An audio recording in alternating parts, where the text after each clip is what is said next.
This is the SF&SF podcast for March 2017 with your host, Terry Bisson. Well, thank you all for being here, and let's just get started. We know what we're here to do. We have an interesting evening tonight. We have a brand new writer who publishes mostly in online publications, but has appeared in the old pulps. Analog, for Christ's sake. I never cracked analog. So anyway, and she's going to read, she'll explain to you what it is, but it's going to be some examples of a new form called flash fiction. Effie Seiberg, please. That's it.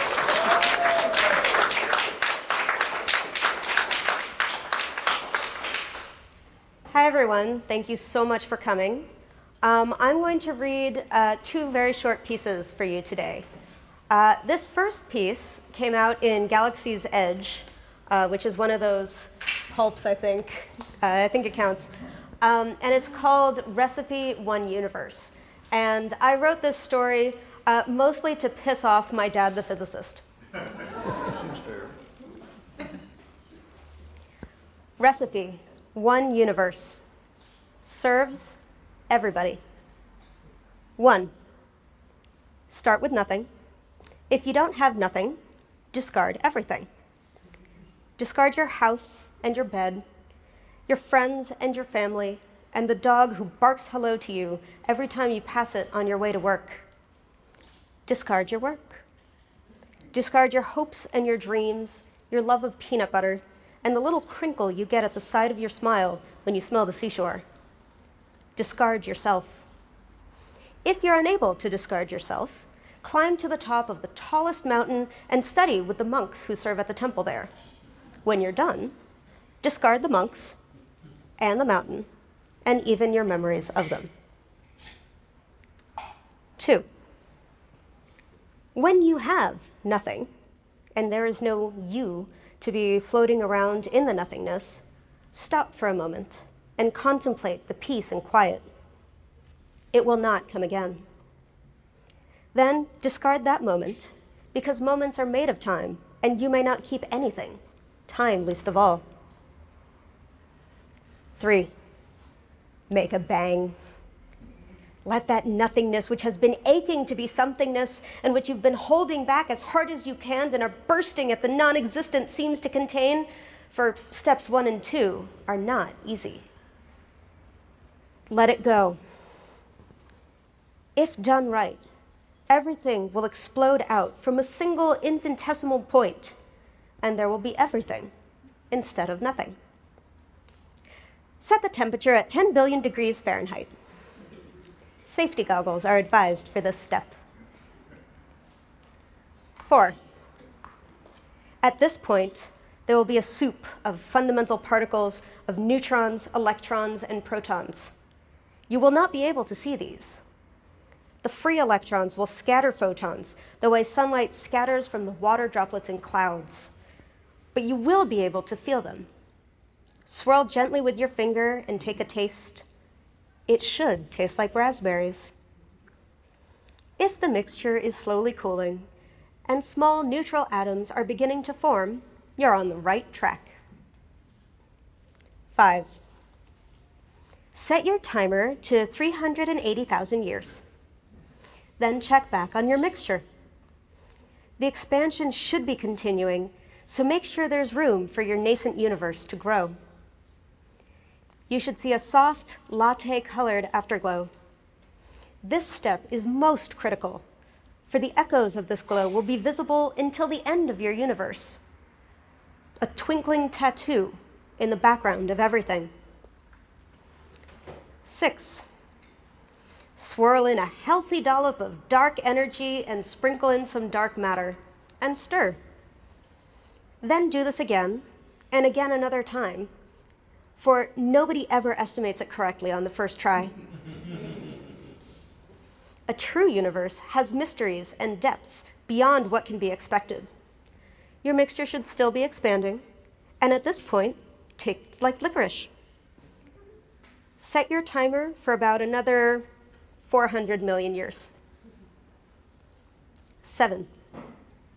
By now you should have several elements, and the first stars should have started to form.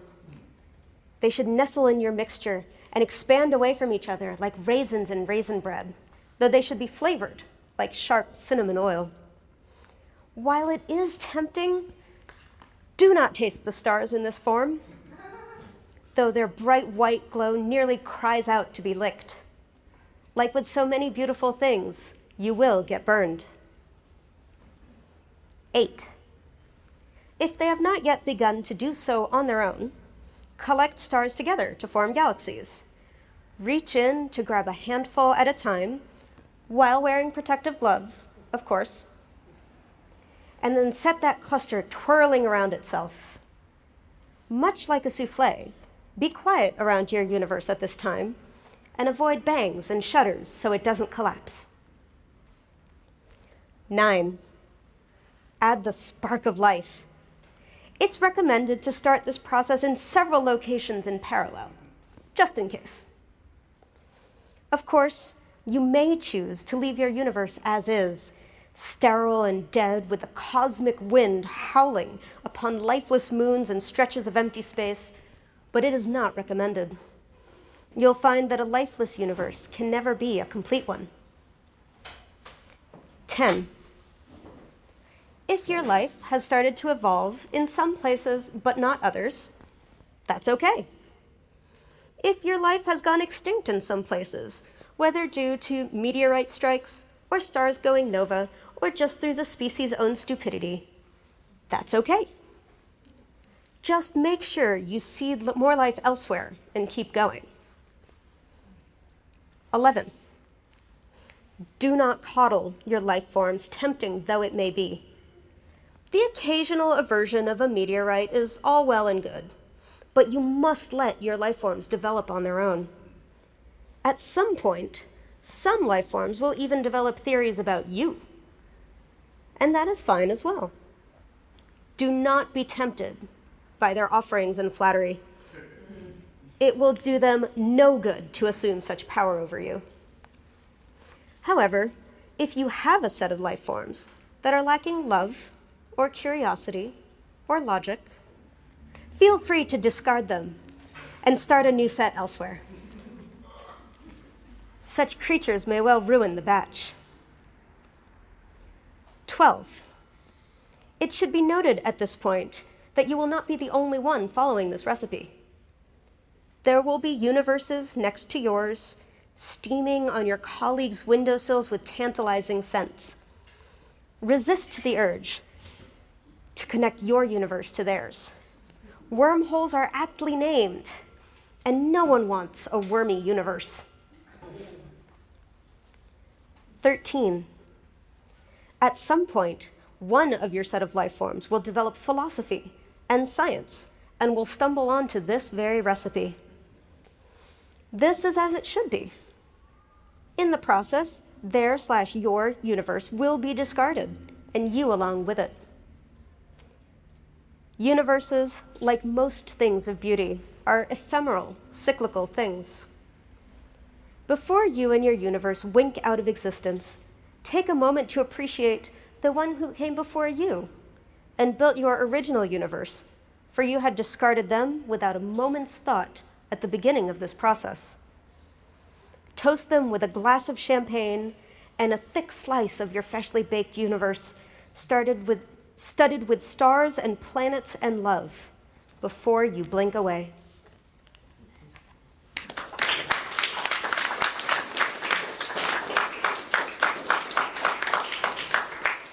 Thank you. And now for something completely different. This next story, Carbon Dating, is actually not yet published. It's also going to be coming out in Galaxy's Edge. And I am required to tell you that it will be Galaxy's Edge number 26 in print and online as of May 1st. Thanks, Mike Resnick. Now, this story is called Carbon Dating. And I wrote it together with my friend Spencer Ellsworth. We were both a little bored at work that day and just started pinging the paragraphs back and forth.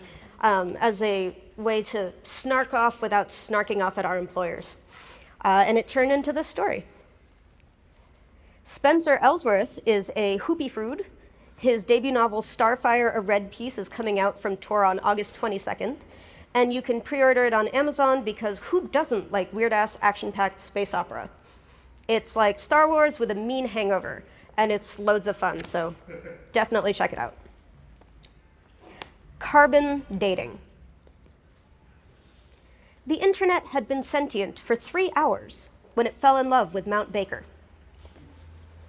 The first thing it did when it woke was to scan itself as the pinnacle of humanity's knowledge.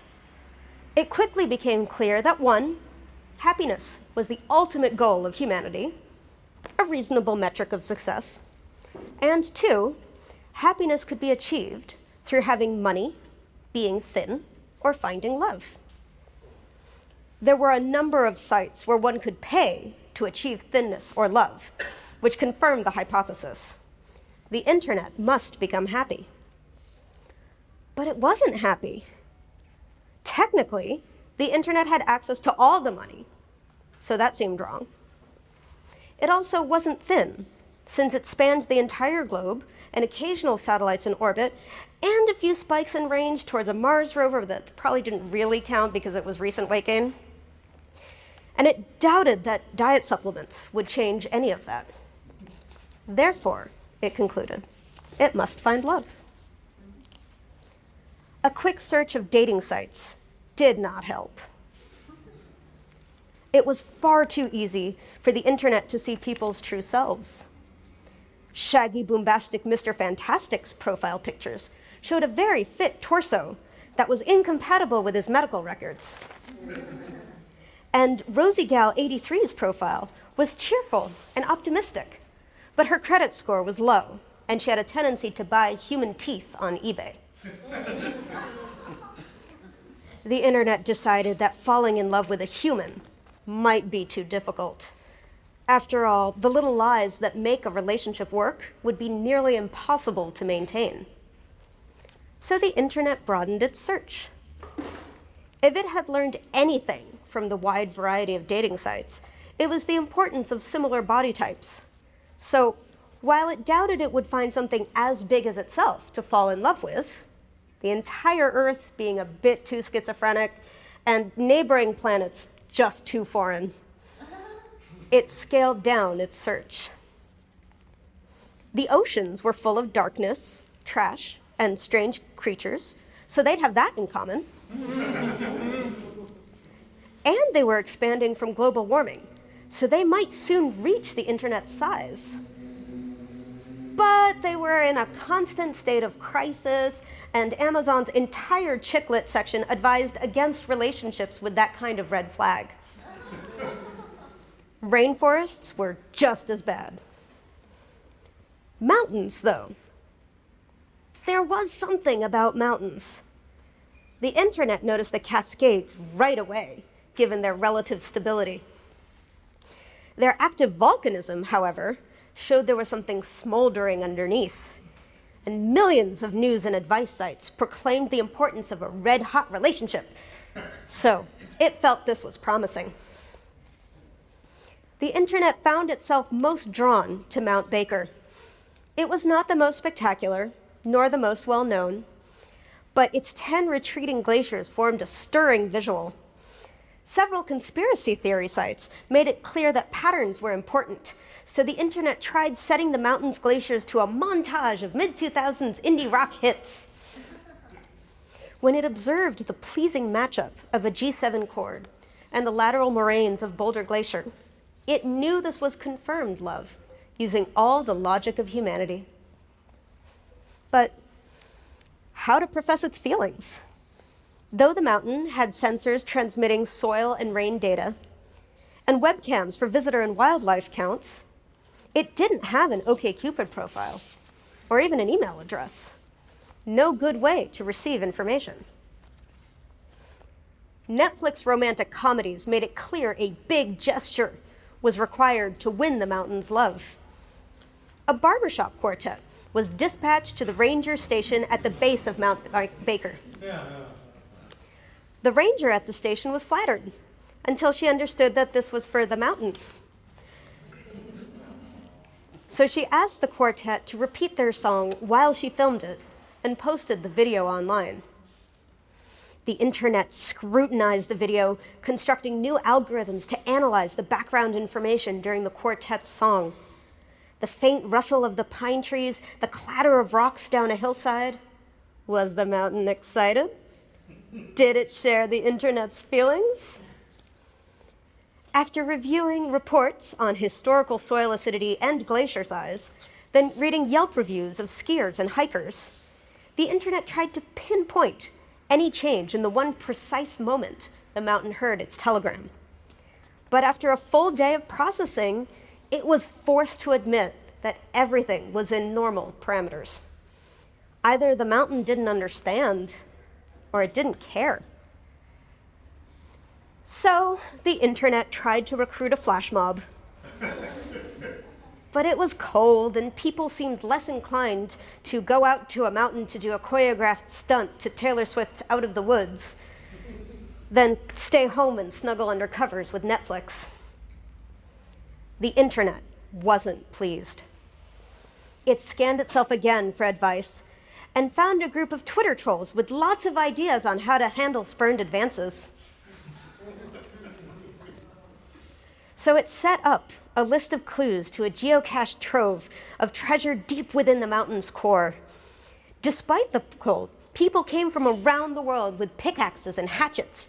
They hacked the mountain apart from peak to base to try to find the buried gold the internet had promised was within.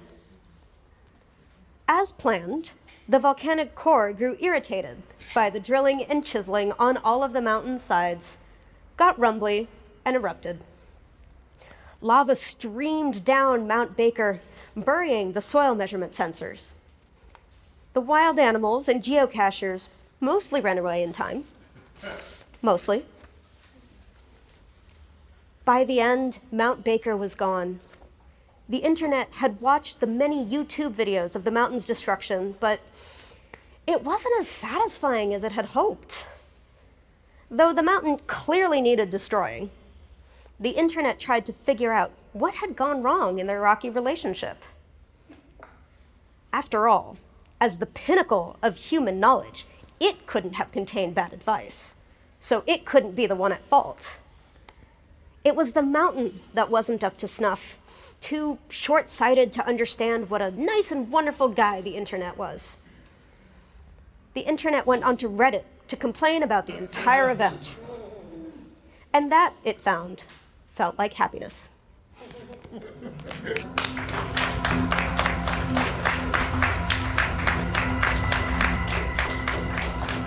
To find out how you can attend SFNSF or to see the upcoming schedule of readings, go to sfnsf.org. Or you can follow the event on Twitter at SFNSF Events and on Meetup under SFNSF Events.